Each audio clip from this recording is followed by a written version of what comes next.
주소서. 우리는 주님의 백성, 주님은 우리 왕이라.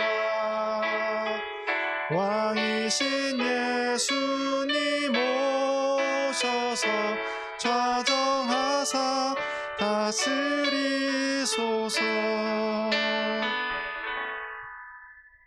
자녀들아, 주 안에서 너희 부모에게 순종하라. 이것이 옳으니라. 내 아버지와 어머니를 공경하라. 이것은 약속이 있는 첫 계명이니 이로써 내가 잘되고 땅에서 장수하리라. 아멘.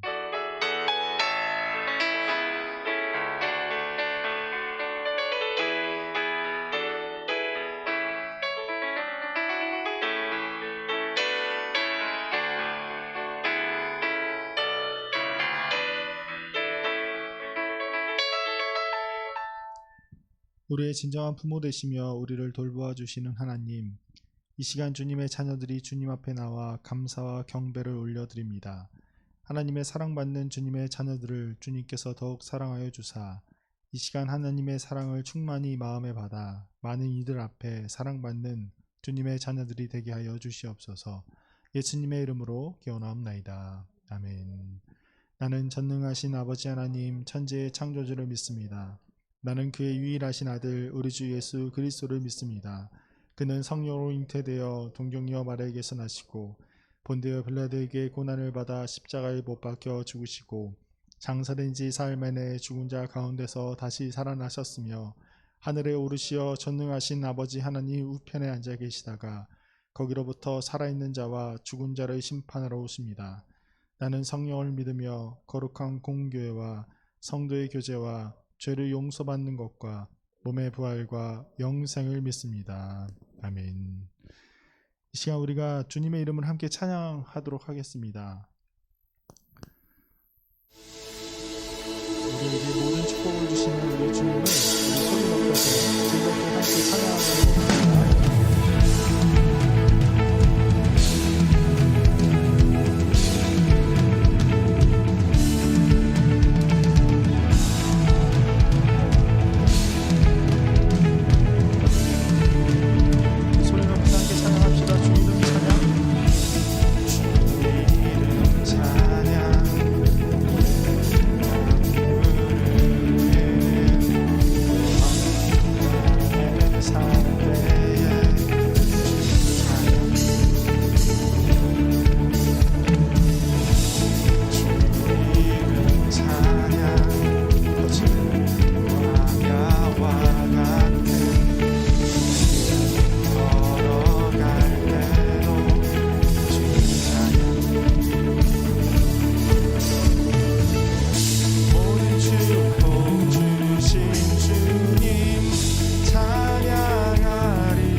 축복 주신 주님 찬양하리. 어두운 날이 다가와도 난 외치리. 주의 이름을 찬양해. 주의 이름을 찬양해. 영화로운 주 이름 찬양. 주님을 주시며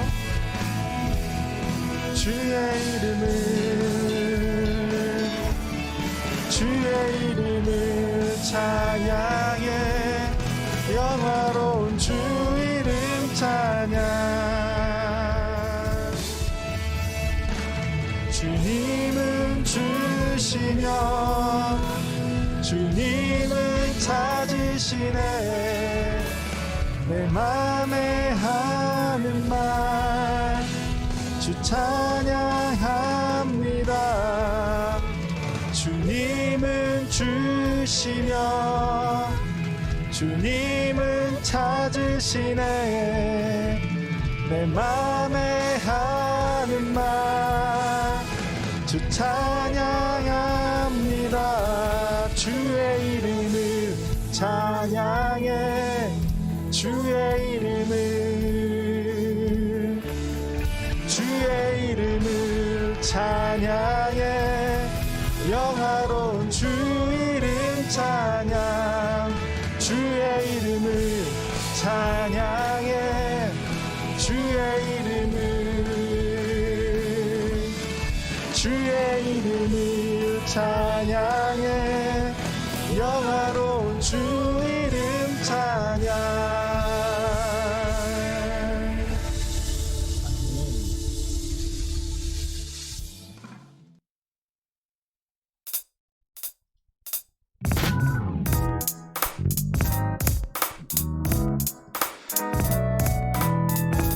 우리 마음속에 가득 찬 주님의 찬양과 사랑을 우리가 이 시간 함께 고백해 하기를 원합니다. 우리가 그 고백은 찬양으로밖에 할 수 없는 것 같아요. 우리 이 시간 함께 마음 높이며 찬양합시다. 내 마음을 가득 채운 주 향한 찬양과 사랑 어떻게 표현할 수 있나. 수많은 찬양들로 그만 표현할 길 없어 다시 고백합니다. 주 사랑해요. 주 사랑해요. 온 맘 다여 말로 다 할 수 없어. 주 사랑해요. 찬양 받아 주소서. 수많은 멜로디와 찬양들을 드렸지만 다시 고백하기 원하네. 주님은 나의 사랑 삶의 중심 되시오니 주를 찬양합니다. 주 사랑해요. 온 맘 다여 말로 다 할 수 없어. 주 사랑해요. 찬양 받아 주소서. 주님 사랑 다시 고백하는 새날 주신 감사해요. 주님 사랑 다시 고백하는 찬양 주신 감사해요. 주님 사랑 다시 고백하는 주님 사랑 다시 고백하는 새날 주신 감사해요. 주님 사랑 다시 고백하는 찬양 주신 감사해요. 주 사랑해요. 주 사랑해요. 온 맘 다여 말로 다 할 수 없어. 주 사랑해요. 찬양 받아 주소서. 주 사랑해요. 주 사랑해요. 온 맘 다여 말로 다 할 수 없어. 주 사랑해요. 찬양 받아 주소서.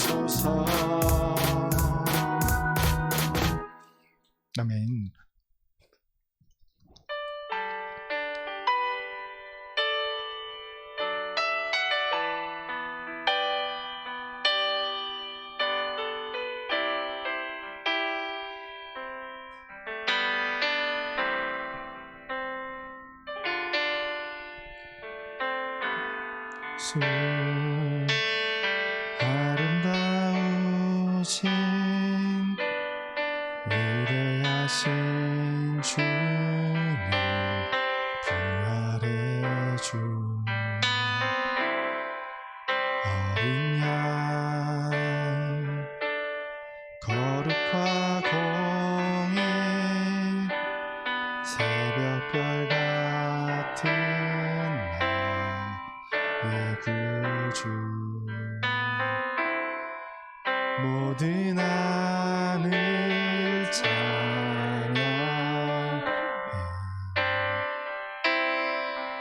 모든 만물을 주 경배해 아름답고 놀라우신 모든 이름보다 높은 이름 아름답고 놀라우신 주의 이름 높으신 그 이름 예수 다시 한번 고백하겠습니다. 예수 아름다우신 예수 아름다우신 위대하신 주님 부활의 주 어린 양 거룩과 공의 새벽별 같은 나의 구주 모든 하늘 찬양해 모든 만물을 주 경배해 아름답고 놀라우신 모든 이름보다 높은 이름 아름답고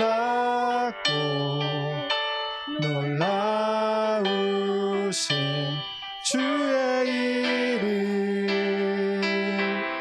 높으신 그 이름 예수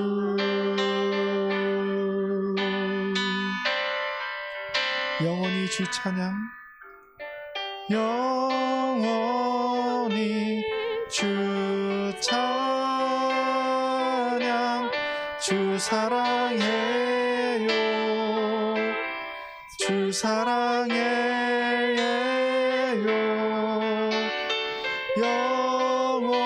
영원히 주 찬양 주 사랑해요 주 사랑해 영원히 주 찬양 영원히 주 찬양 주 사랑해요 주 사랑해요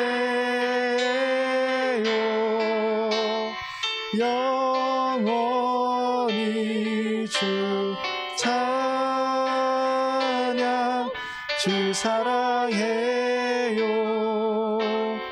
주 사랑해요 아름답고 놀라우신 모든 이름보다 높은 이름 아름답고 놀라우신 주의 이름 높으신 그 이름 예수 아름답고 아름답고 놀라우신 모든 이름보다 높은 이름 아름답고 놀라우신 주의 이름 높으신 그 이름 예수. 이 시간 강정곤 선생님 나오셔서 기도해 주시겠습니다.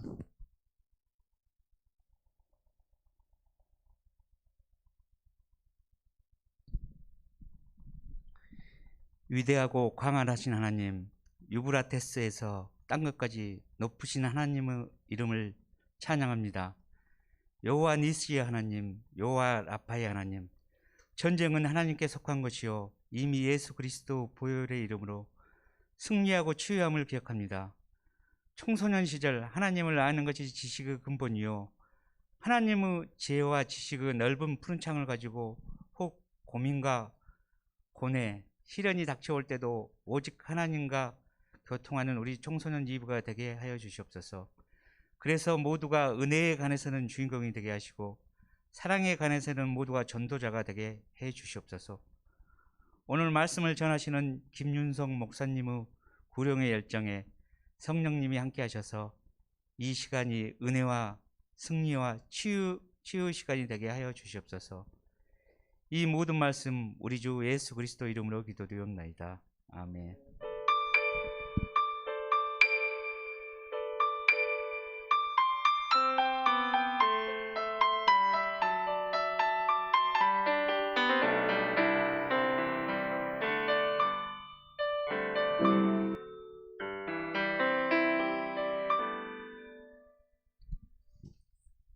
이 시간 우리에게 주신 하나님의 말씀은 구약성경 잠언서 3장 11절부터 20절까지의 말씀입니다.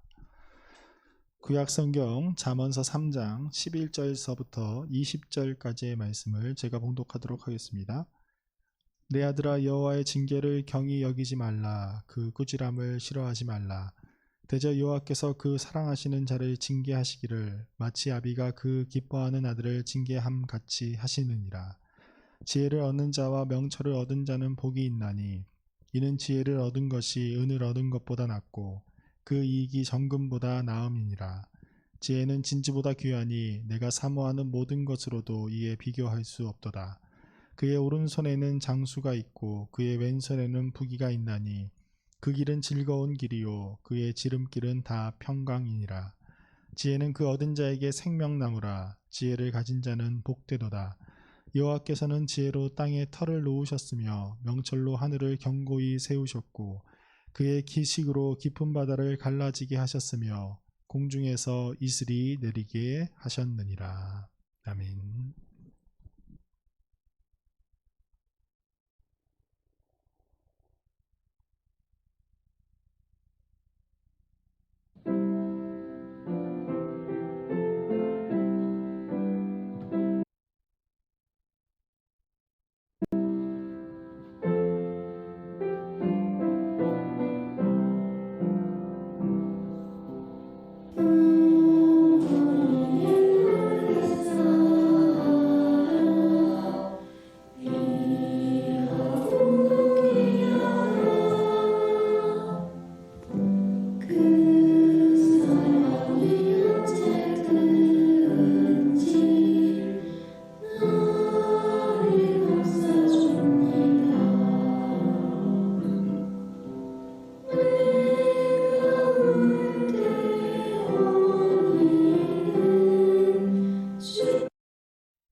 저희 청소년 이부 학생들은 저거 찬양할 때 2번씩 찍었어요.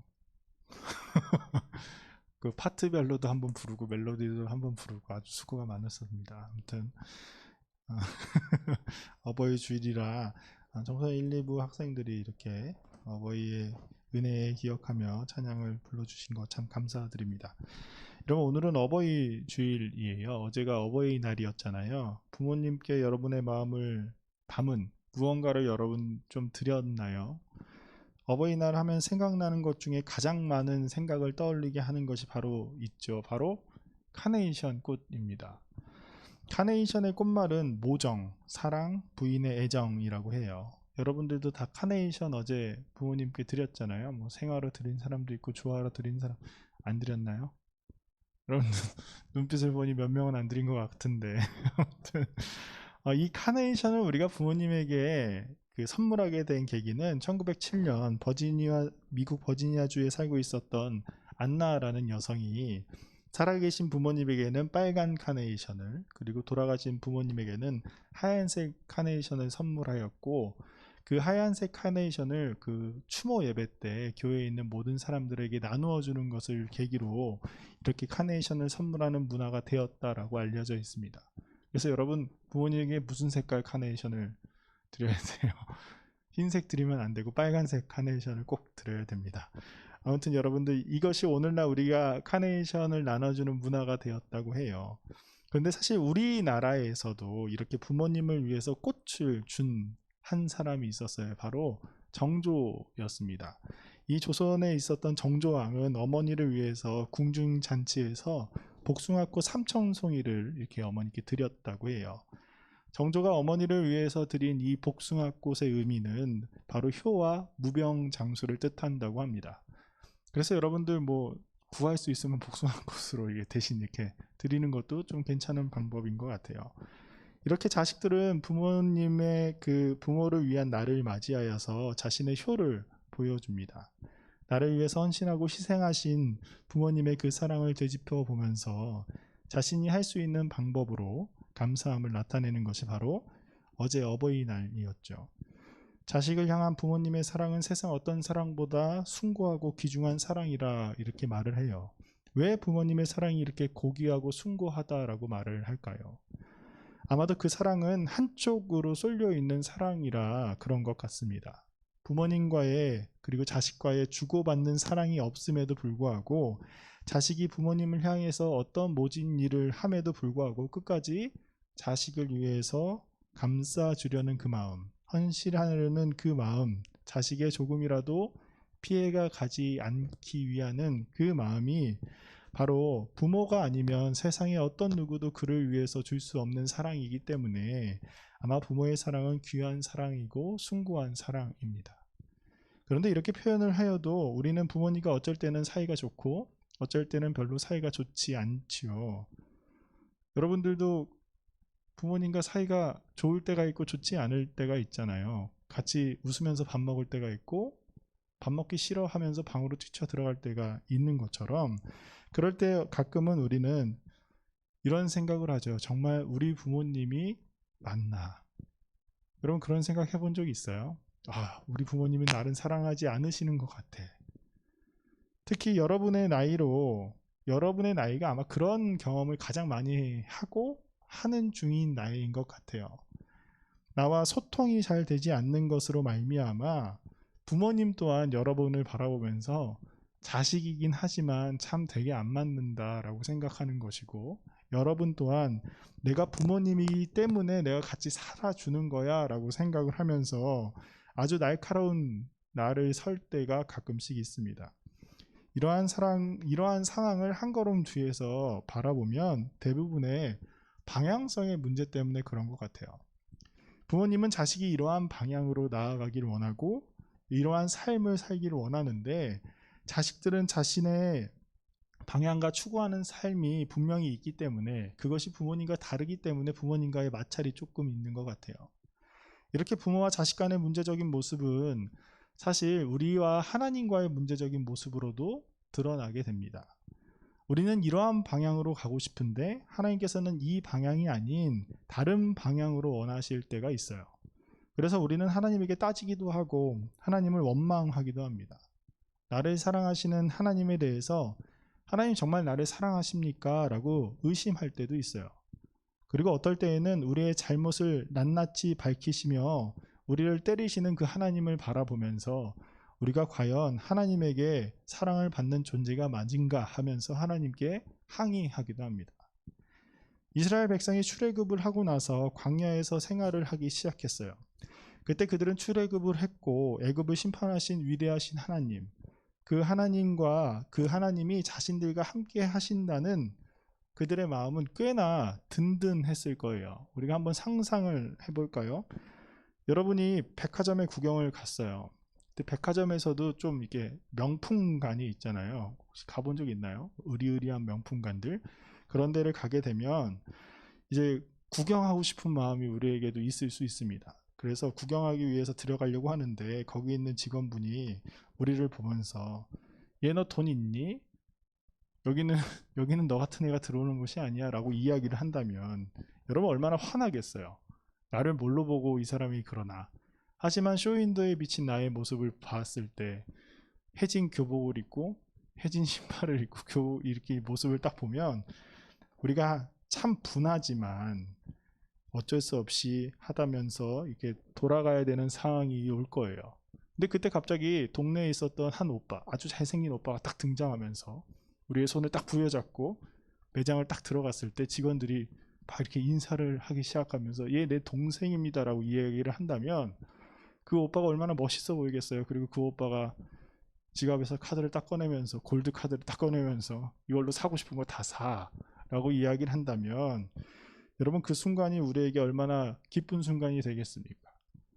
여러분 드라마에서 많이 나오는 상황이에요. 신데렐라 스토리처럼 많이 나오는 이러한 상황인데 이스라엘 백성들 또한 이러한 상황이 나타난 것이라고 생각하면 돼요. 여러분 애굽이라는 나라는 그때 당시에 가장 강력한 나라였습니다. 어떤 나라도 애굽보다 좋은 나라가 없었어요. 그런데 그 나라의 노예로 살고 있었던 그 이스라엘 백성들이 하나님이라는 그 신, 여호와라는 신으로 말미암아 출애굽을 했단 말이에요. 10가지의 재앙을 내리신 그 하나님을 바라보면서 홍해가 갈라지는 그 사건을 그들이 바라보면서 아, 우리 하나님 정말 대단하구나. 정말 우리를 아주 낮은 곳에서 끌어올리신 그런 하나님이구나 라고 했을 때 그들이 광야에 딱 도착했을 때 마음이 어떻겠어요? 부푼 마음으로 찬란한 미래를 꿈꾸면서 아마 한 발 한 발 나아갔을 이스라엘 백성들이었을 겁니다. 풍족할 줄 알았었던 그들에게 무언가 이상하다라는 느낌이 근데 들기 시작했어요. 풍족할 줄 알았는데 부족함이 계속 그들에게 나타나기 시작한 것이죠. 물이 부족하기 시작했고 먹을 것이 부족하고 옷이 부족하고 그들이 생각할 때 모든 것들이 부족해 보이기 시작했습니다. 또한 방자하게 행동하는 이스라엘을 하나님께서 보시면서 그들에게 징계하시기도 하셨어요. 그러자 그들이 하나님에게 하나님 왜 우리를 출애굽시키셨습니까? 라고 하나님을 원망하기 시작했습니다. 하나님의 진정한 마음을 그들이 알지 못했다라는 것이죠. 오늘 잠언의 저자는 자신이 사랑하는 아들에게 이렇게 이야기를 하고 있어요. 내 아들아 여호와의 징계를 경히 여기지 말라. 그 꾸지람을 싫어하지 말라. 대저 여호와께서 그 사랑하는 자를 징계하시기를 마치 아비가 그 기뻐하는 아들을 징계함과 같이 하시느니라. 여러분 하나님께서 우리를 인도하실 때 타이르시기도 하지만 어떨 때는 우리가 번쩍 정신을 차릴 정도로 혼내실 때도 있어요. 그러나 하나님의 이러한 징계는 이러한 꾸지람은 우리를 사랑하시는 하나님의 손길입니다. 우리를 싫어서 그렇게 치시는 게 아니라는 것이죠. 우리는 하나님이 우리를 사랑하시니까 우리를 지극히 사랑하시니까 우리에게 풍성히 무언가를 주셨으면 우리의 모든 소원을 들어주셨으면 하지만 여러분 하나님은 우리를 사랑하시기 때문에 우리가 진정한 기쁨, 진정한 행복을 누리면서 살기를 원하세요. 여러분 지금 무엇이 있으면 행복할 것 같아요? 여러분 머릿속에 지금 내 눈앞에 뭐가 땅 하고 나타나면 가장 행복할 것 같나요? 새로 나온 아이패드 프로 5세대가 여러분 눈앞에 딱 등장하면 행복할 것 같나요? 아니면 저만 행복한 건가요? 아무튼 오늘 말씀에는 이렇게 나와 있어요. 지혜를 얻은 자와 명철을 얻은 자는 복이 있나니. 여러분, 이 말씀을 본래적인 원어의 느낌을 살려서 번역하면 이렇습니다. 행복하다. 지혜를 찾는 사람, 그리고 명철을 얻은 사람. 이 말씀에 나타나는 이 복이라는 단어는 하나님께서 우리에게 주시는 그 복과는 조금 다른 복이에요. 아브라함에게 하나님께서 내가 너에게 복을 주겠다 했었던 그 복과는 조금 다른, 단어가 다른 복이거든요. 그래서 오늘 나온 이 복은 우리의 행복을 지칭하는 말에 훨씬 더 가깝습니다. 그래서 나는 행복한 삶을 사는 사람이야, 나 오늘 너무 행복해 라고 하는 그 행복이랑 거의 비슷한 말이에요. 그래서 어떤 사람이 행복하냐, 그러한 행복을 누릴 수 있는 사람이냐면 바로 지혜와 명철을 얻은 사람, 이 사람이 이 땅에서 진정한 행복을 얻는 사람이다 라고 말을 하고 있어요. 지혜를 얻는 행복, 명철을 가진 행복은 이 땅에서 주는 어떤 행복과는 비교할 수 없는 행복이다 라고 말을 하면서 14절 15절에는 이렇게 이야기를 합니다. 이는 지혜를 얻는 것이 은을 얻는 것보다 낫고 그 이익이 정금보다 나음이니라. 지혜는 진주보다 귀하니 내가 사모하는 모든 것으로도 이에 비교할 수 없도다. 이 지혜, 솔로몬은 이 지혜에 대해서 이렇게 평가를 했어요. 지혜를 얻는 것이 부를 얻는 것보다 낫다. 내가 사모하는 모든 물질적인 것, 정신적인 것보다 훨씬 낫다. 여러분, 우리가 어떤 것에 대해서 실상을 보아야지 행복할 때가 있습니다. 요새 우리가 인터넷으로 물건을 많이 사죠. 예전에야 뭐 직접 가서 살 때도 있고 지금도 그럴 때가 있지만 보통은 인터넷으로 많이 살 때가 있어요. 코로나로 인해서 교회에서도 여러분에게 선물을 주더라도 뭐 카카오톡으로 교환권을 주거나 뭐 택배를 발송하기도 합니다.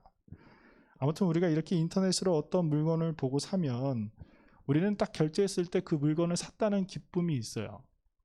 여러분, 딱 결제했을 때 그 기쁨, 딸깍 하는 그 기쁨이 있잖아요. 핸드폰에서 딱 눌렀을 때, 엄마 핸드폰에 띵동 하고 울렸을 때, 아, 결제가 됐구나 했을 때 그 기쁨, 우리에게 있습니다. 근데 그 물건을 결제하기보다 훨씬 더 큰 기쁨이 언제일까요? 띵동 하면서 물건 왔습니다 하는 그 박스가 우리 눈앞에 보일 때가 참 기쁘지 않나요? 이 세상에서 가장 아름다운 사람이 택배 아저씨라고 이야기할 정도로 우리에게 있어서는 그 박스를 개봉하는 그 언박싱하는 순간이 가장 행복한 순간이에요. 여러분 박스 개봉 안 했나 봐요. 왜냐하면 우리 선생님들은 그 순간이 무엇인지 알겠다 하면서 행복하시는데 여러분들 별로 그렇게 박스 개봉 많이 안 해보신 것 같은데 한번 해보세요. 교과서만 오는 게 아니라, 문제집 오는 게 아니라 여러분이 사고 싶은 것을 딱 샀을 때, 왔을 때 그 박스를 개봉했을 때의 그 순간, 막 문자 오잖아요. 김윤성님 오늘 택배 도착합니다. 그럼 그 순간이 얼마나 기다려지는지 여러분 아십니까? 여러분 그 순간을 기다려야 되는데, 아무튼 그래서 우리가 우리 손에, 우리 눈에 보이고 우리 손에 만져졌을 때 그 물건이 우리의 것임을 실감하면서 우리는 기뻐해요. 눈에 보여지는 것들이 존재했을 때 우리 안에 기쁨이 막 넘치기 시작합니다. 여러분, 우리가 열심히 공부해서 여러분 좋은 회사에 취직했다고 생각해 보여요.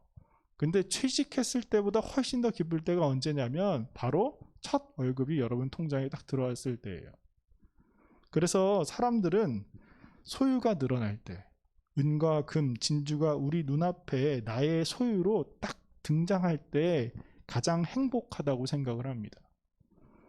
그러나 하나님은 우리에게 잠언 말씀을 통해서 이렇게 말씀하고 계시는 거예요. 금이나 은, 진주같이 눈에 보이는 것들, 이 모든 것들을 가질 수 있게 하는 것이 과연 무엇이냐라고 말씀하시는 것이죠. 그것이 바로 지혜이다. 여러분, 우리가 인터넷에서 물건을 살 때 결제하는 그 순간부터 사실 그 물건은 우리의 것이에요.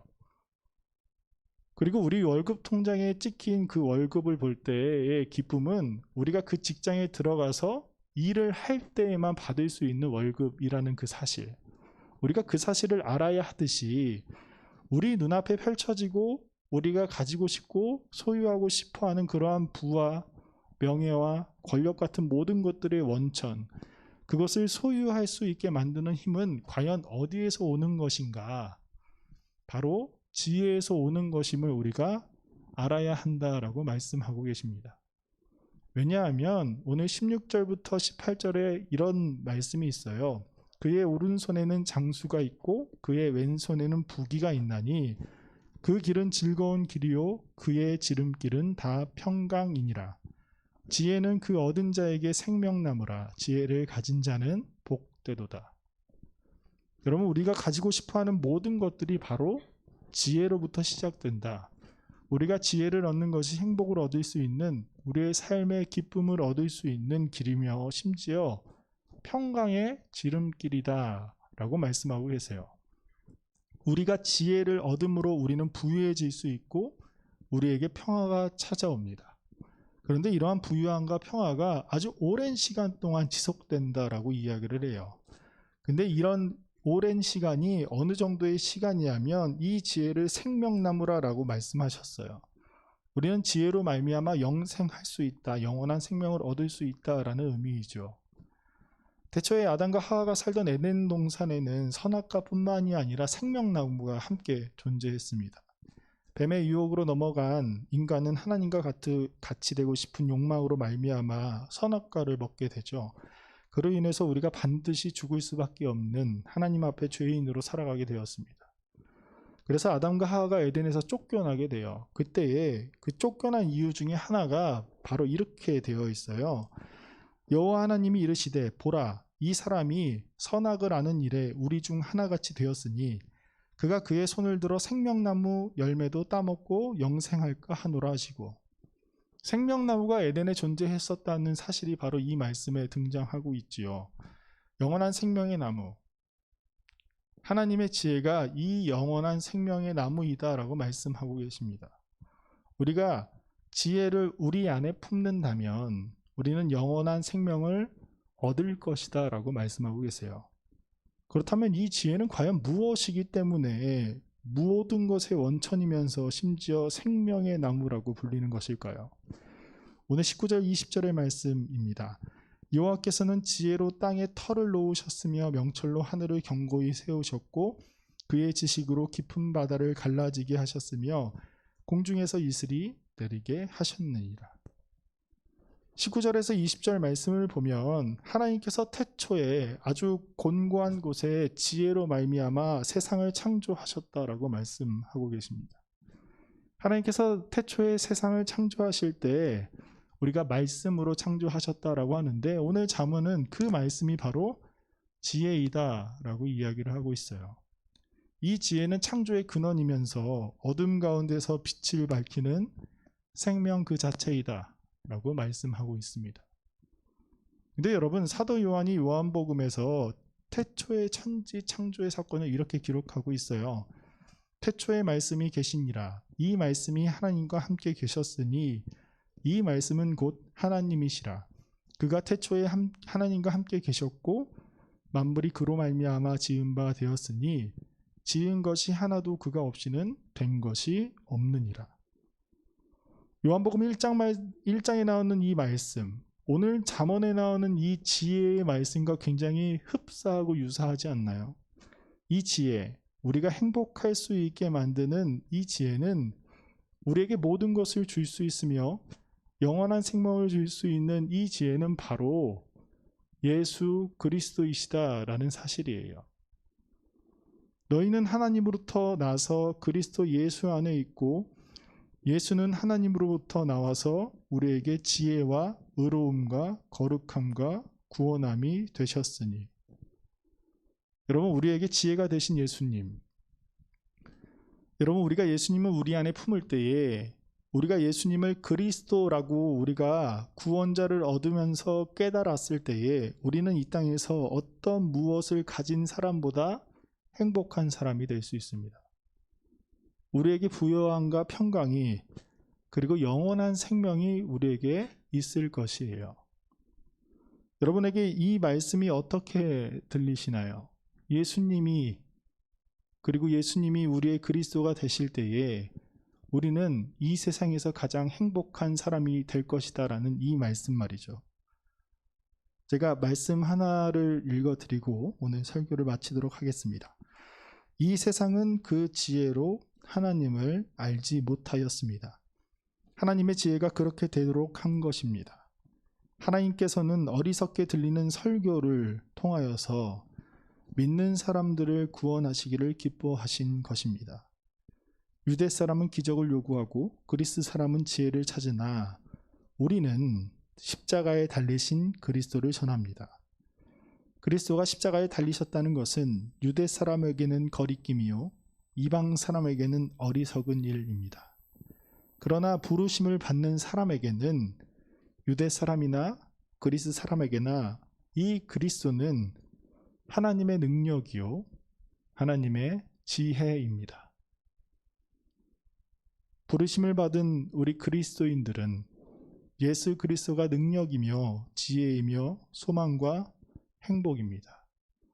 그 예수님을 바라보면서 여러분이 이 세상에서 가장 행복한 사람으로 살기를 주님의 이름으로 소망합니다. 우리 함께 기도하겠습니다. 우리를 사랑하시고 돌보시는 우리의 아버지 하나님께 감사를 드립니다. 주님, 우리의 모든 행복은 근원 되신 지혜의 주님으로부터임을 고백합니다. 우리가 주님을 붙잡고 나아가는 주님의 자녀들이 되게 하여 주시옵소서. 오직 주만이 우리의 능력이시며 우리의 소망이십니다. 우리가 부활하신 예수님 안에 거하며 이 땅에서 주님의 복을 누리며 살아가게 하여 주시옵소서. 예수님의 이름으로 기도드립니다. 아멘. 이 시간 다 함께 일어나서 봉헌 찬송 드리도록 하겠습니다.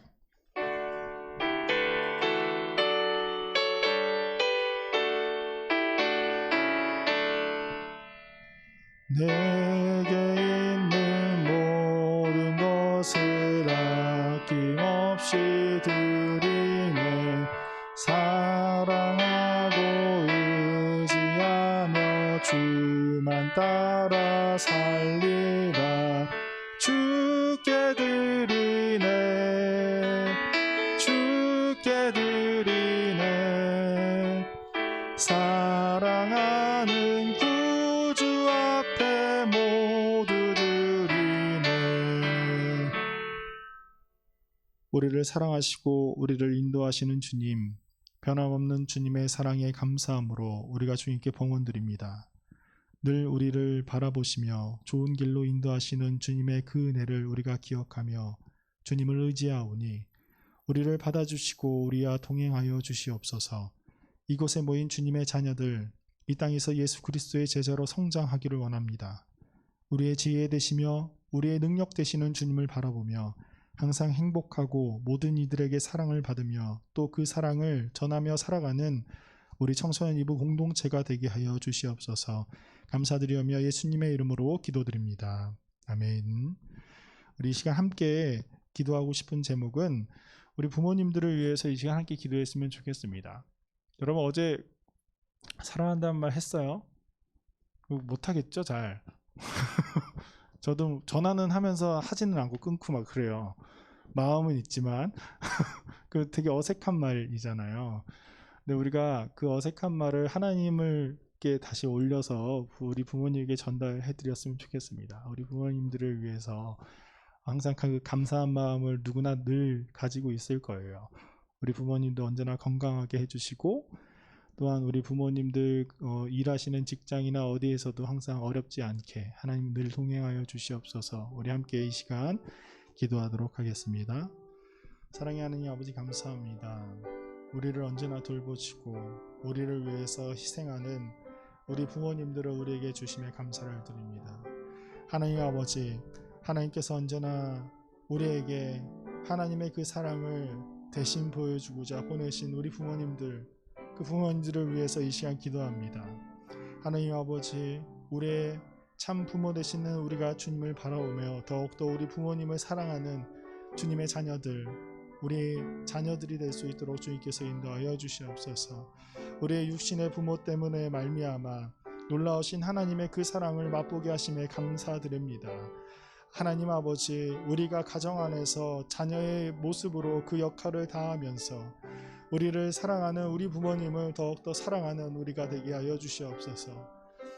정말 어려운 시기에 있습니다. 우리를 위해서 더욱더 일하고 헌신하시는 우리 부모님들, 그 땀방울을 우리가 기억하며 기도드립니다. 하나님, 그들의 짐을, 그들의 근심을 덜어주시고 그들의 건강을 주님께서 지켜주시어서 하나님 어딜 가든지 하나님의 그 사랑하는 그 손길로 우리 부모님들을 안아주시옵고 우리 부모님들에게 하늘의 복을 주님께서 허락하여 주시옵소서.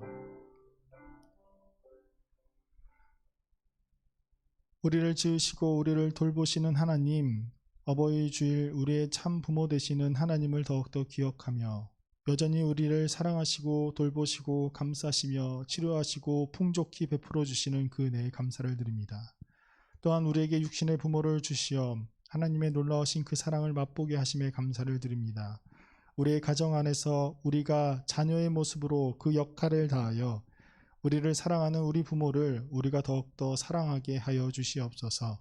하나님, 어려운 시기에 있습니다. 우리 부모님들 이 어려운 시기 속에서 자녀들을 위해서 열심히 일하시고 땀방울 흘리시는 그 헌신을 우리가 기억하며 하나님, 그 우리 부모님들 더욱더 지켜보아여 주시옵고 어딜 가든지 하나님께서 복을 주사 항상 하나님으로 말미암아 힘을 얻고 우리 가정이 더욱더 하나님의 사랑이 넘치는 가정이 되게 하여 주시옵소서. 예수님의 이름으로 기도드립니다. 아멘.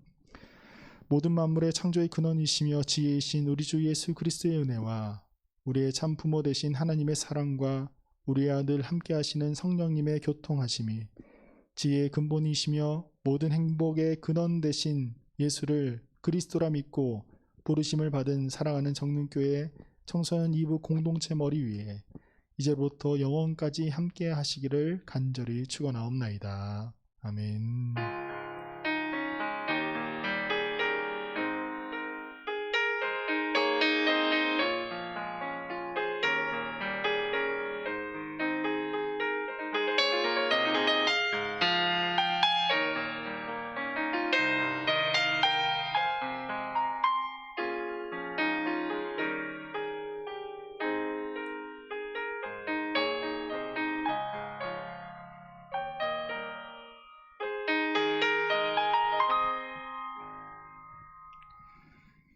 간단한 광고 말씀 하나 드리도록 하겠습니다. 우리 벌써 5월이 되었어요. 우리 이렇게 여러분들 그 함께 예배를 대면 예배를 이제 올해서부터는 계속 같이 드리고 있는데 상황이 어떻게 되든 그만큼 우리가 코로나가 길어졌고 이 상황이 익숙해졌습니다. 여러분, 그래서 우리가 지난주에는 어린이 주일로 어린이들에게 선물을, 오늘은 어버이 주일로 어른들에게 선물을 줬는데 우리는 아무것도 못 받았잖아요. 그래서 우리가 오랜만에 또 여러분과 교제하고 여러분들에게도 우리 자라나는 청소년들 맨날 이 소리는 하지만 무언가 이렇게 여러분들을 위해서 격려하고 응원해 주는 게 별로 없는 것 같아서 우리가 5월 23일 날 다음 주에요. 다다음 주에 우리 청소년 2부 모든 공동체가 이 자리에 함께 모여서 좀 교제를 나누고 우리 선생님들이 또 준비하신 그런 간식들, 그런 모든 것들을 함께 좀 나눌 수 있는 시간을 가졌으면 해요. 5월 23일이면 아무것도 없잖아요, 여러분.